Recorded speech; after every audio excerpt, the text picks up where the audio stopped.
CM Revanth Reddy గారి పైన fire అవుతున్న ఒక ఆర్టీసీ డ్రైవర్ యొక్క వీడియో వైరల్ అవుతుంది. సో, ఆయన మహిళలకి ఇచ్చిన ఈ ఫ్రీ బస్ పైన కాస్త కొన్ని వ్యాఖ్యలు చేయడం చూస్తున్నాం. అంటే దానివల్ల ఎటువంటి నష్టాలున్నాయని చెప్పడం చూస్తున్నాం. అలాగే రేవంత్ రెడ్డి గారి పైన కూడా కొద్దిగా ఆయన ఫైర్ అయినట్టు కనిపిస్తుంది. ఇంతకెందుకు ఫైర్ అయ్యారు? అసలు ఏం జరుగుతుంది? సో, ఈ అంశం మీద డిస్కస్ చేయడానికి ప్రెజెంట్ మనతో పాటు సీనియర్ జర్నలిస్ట్ జవదేవ్ గారు ఉన్నారు. వారితో ఒకసారి డిస్కస్ చేద్దాం. సార్ నమస్కారం సార్. నమస్తే. సార్ డ్రైవర్‌ది అతను మాట్లాడిన వీడియో మీరు చూసే ఉంటారు కదా! అసలు ఎందుకు ఆ ఆందోళన? ఎందుకంత ఫైర్ అవుతున్నారు రేవంత్ రెడ్డి గారి పైన, మహిళలకి ఇచ్చిన ఫ్రీ బస్ పైన? మీ ఒపీనియన్ ఏంటి సార్ దీనిపైన? మీరు ఫస్ట్ థింగ్ మీరు చెప్పాల్సింది ఫైర్ అవుతున్నాడని చెప్పొద్దు. హ్మ్. ఇట్లా అవడంలో ఏమవుతుందంటే పాపం ఆయన ఒక జీతగాడు. ఆయన ఇబ్బంది పడతాడు. మళ్ళీ ఛానల్స్ అందరూ ఆయన పట్టుకుంటారు ఇంకా. మీరు ఎందుకు అలా మాట్లాడరు? అంటే ఇంతకుముందు ప్రభుత్వమే బాగుండేదా? ఈ ప్రభుత్వం బాగోలేదా? మీకు రేవంత్ రెడ్డి గారు ఇంకెక్కడికో వెళ్ళిపోతుంది. ఫైర్ ఏం అవ్వలేదు. ఆయన ఆవేదన వ్యక్తం చేశాడు అంతే. మీరు క్లియర్ కట్గా చూస్తే హ్మ్. ఆయన ఆవేదన అంటే మళ్ళీ నేను ఇప్పుడు ప్రతి సందర్భంలో చెప్పేది ఇక్కడ మళ్ళీ మారాల్సింది మళ్ళీ మళ్ళీ చెప్తున్నది ప్రజలు. ఆయన ఫ్రీ బస్ ఇచ్చాడు ఎవరికి? ఎవరికి? ఎవరైతే కట్టుకోలేరో, ఎవరైతే ఇబ్బందో, అరే ఆ బస్ ఛార్జ్ మిగిలితే నాకు ఒకరోజు కూరకు అవుతుంది, ఒకరోజు బియ్యంకి అవుతుంది అనుకున్న వాళ్ళకి అది. అందరూ ఎందుకు అది దానికి వెళ్తారు? మరి లేవా ట్రాన్స్పోర్ట్లే లేవా? చూడండి ఆడవాళ్ళ ఆ వీడియో చూస్తే ఆడవాళ్ళ సైతం ఫుడ్ స్టెప్ మీద నిలబడి జర్నీ చేస్తున్నారే. ఇప్పుడు ఆయన డ్రైవ్ చేసేటప్పుడు అటువైపు కూడా ఒక మిర్రర్ ఉంటుంది, ఇటువైపు మిర్రర్ ఉంటుంది. కార్ డ్రైవింగ్ వచ్చా మీకు ఒక ఐడియా ఉందా?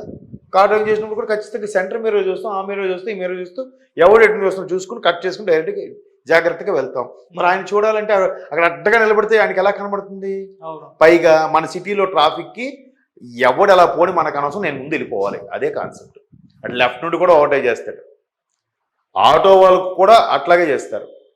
కొన్ని ఆటోలకి ఆర్లను పని చేయవు, అలాగే వెళ్తారు. ఏమని వస్తే బస్సు డ్రైవరు ఎక్కించేశాడు, కొట్టేశాడు. ఇప్పుడు ఆయన అదే అన్నాడు కదా, ఏమనంటే డ్రైవర్ కూడా గుద్దేశాడు, ఆడిపోయాడు అని చెప్పి మమ్మల్ని కొడతారు, మమ్మల్ని బదనాం చేస్తారు, రేపొద్దు కేసు నా మీదే అని ఆవేదన వ్యక్తం చేశాడు.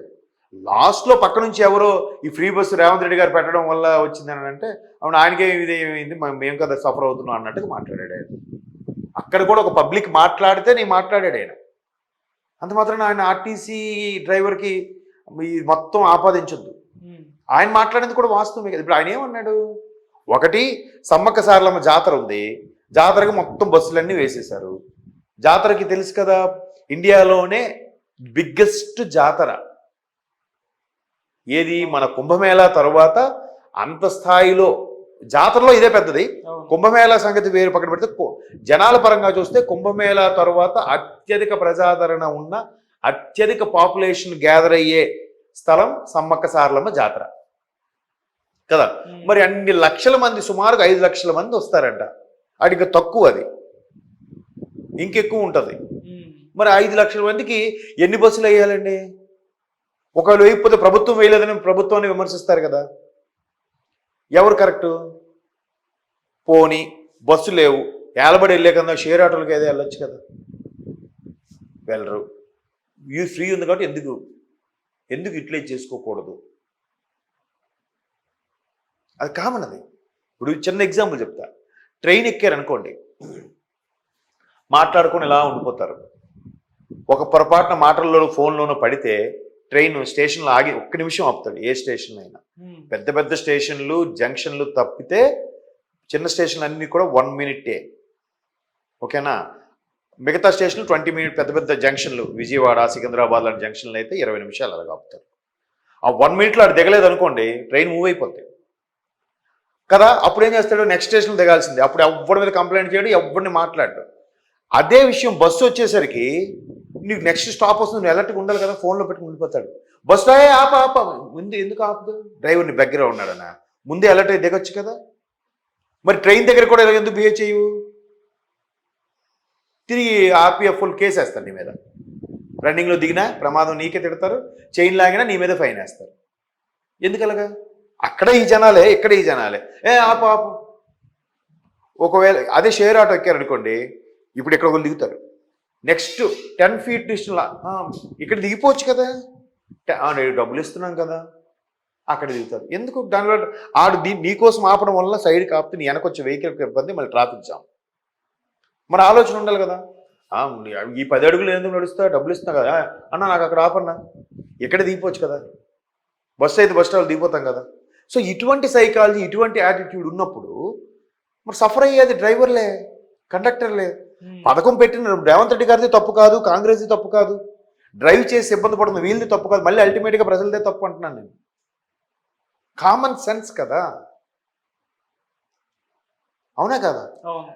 దీన్ని మళ్ళీ డీప్గా అనలైజ్ చేస్తే ఏమంటారు, మీరు కామన్ సెన్స్ గురించి మాట్లాడారు, మీకు ఆ ప్లేస్ నుండి తెలిసేది, నాకు ఇప్పటికే లేట్ అయింది, ఇంట్లో పిల్లలు ఎదురు చూస్తుంటారు అంటారు ఆడవాళ్ళు. ఎవరిది కరెక్ట్ వెర్షను? ఎవరి వెర్షను అది కరెక్ట్.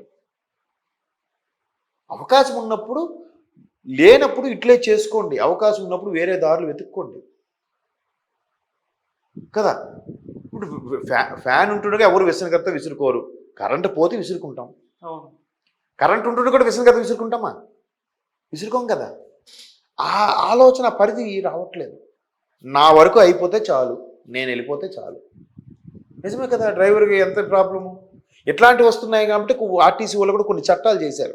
డ్రైవర్ సీట్లో ఉన్నప్పుడు ఆయన మీద చేయి చేసుకున్నా, ఆయన కొట్టినా, మాట్లాడినా నేరం అని చెప్పి. ఇప్పుడు చిన్న కారు కట్ చేయడానికి ఒక్కొక్కసారి ఇబ్బందిగా ఉంటుంది, అంత పెద్ద బస్సు కట్ చేయాలంటే ఎంత ఇబ్బంది, ఎంత చూసుకొని కట్ చేయాలి, ఎంత. నిజంగా నేను నమ్మేది ఒకటే, సిటీలో ది బెస్ట్ డ్రైవర్స్ అంటే సిటీ బస్ డ్రైవర్లే నా దృష్టిలో. మీరు ఎస్పెషల్లీ పటాన్చేరు నుంచి దిల్సుఖ్నగర్కి వెళ్ళే బస్సు చూడండి, ఆల్మోస్ట్ ఆల్ సిటీకి ఈ చివరి నుంచి ఆ చివరికి వెళ్తుంది. ఒక ట్రిప్ వేయాలంటే కనీసం 3-4 గంటలు పడుతుంది ఒక ట్రిప్కే. అలాంటి కనీసం 2 అయినా వేయాలి, ఆయన 3 అయినా వేయాలి ఆ రోజు ట్రాఫిక్ బట్టి. వచ్చిన తర్వాత మళ్ళీ డిపో మేనేజర్ ఒప్పుకుంటాడా, ఆ సూపర్వైజర్ ఒప్పుకుంటాడా, బాబు ఒక అరగంట గ్యాప్ తీసుకుని మళ్ళీ స్టార్ట్ చేయండి అని అంటాడు. కంటిన్యూస్గా అందుకే 2 రోజులు మించి చేయనివ్వరు వాళ్ళు. స్ట్రెయిన్ అయితే మళ్ళీ ఇబ్బంది. ఒక డ్రైవర్ మీద ఎంతమంది ప్రాణాలు ఆధారపడి ఉంటాయి. మరి ఆయన కంఫర్ట్ ఆయనకి ఇవ్వాలి కదా. ఇవాళ రేపు మళ్ళీ ఏం చేస్తున్నారు, ఈ ఊరు నుంచి ఇంటర్సిటీ బస్సులు, ఇక్కడ నుంచి నిజామాబాద్ కరీంనగర్ వెళ్ళే బస్సులకి ఇంకా కండక్టర్ని పెట్టట్లేదు, డ్రైవరే టికెట్లు కొట్టుకోవాలి. ఎక్కే ముందు బాబు టికెట్ చెప్పని కొట్టేసిస్తున్నాడు. డ్రైవరే conductor job, cleaner job, driver job, bad power తగ్గించే ప్రయత్నం. మళ్ళీ అప్పుడు స్ట్రెయిన్ అయ్యేది ఎవరు, సఫర్ అయ్యేది ఎవరు? కరెక్టా? మరి ఇన్ని ఆలోచిస్తున్నామా మనం?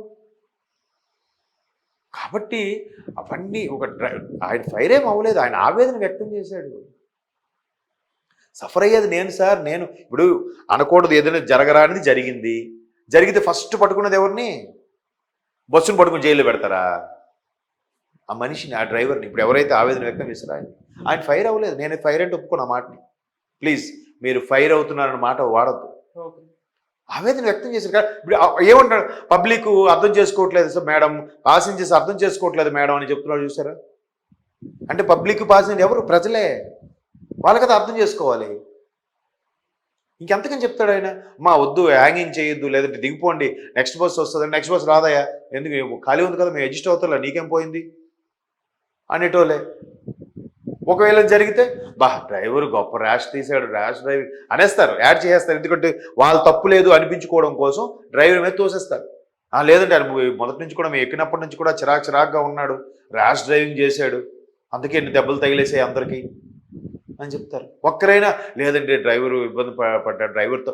ఇప్పుడు అదే డ్రైవర్కి ఆటోకి చాలా సందర్భాల్లో అవుతుంటాయి చూసారా. ఇప్పుడు డ్రైవర్ తప్పు లేదు అని చెప్పడానికి ఒక్క పెద్ద మనిషిని వస్తాడా? బట్ ఆటో వాళ్ళకి మాత్రం ఆటో వాళ్ళందరూ వస్తారు.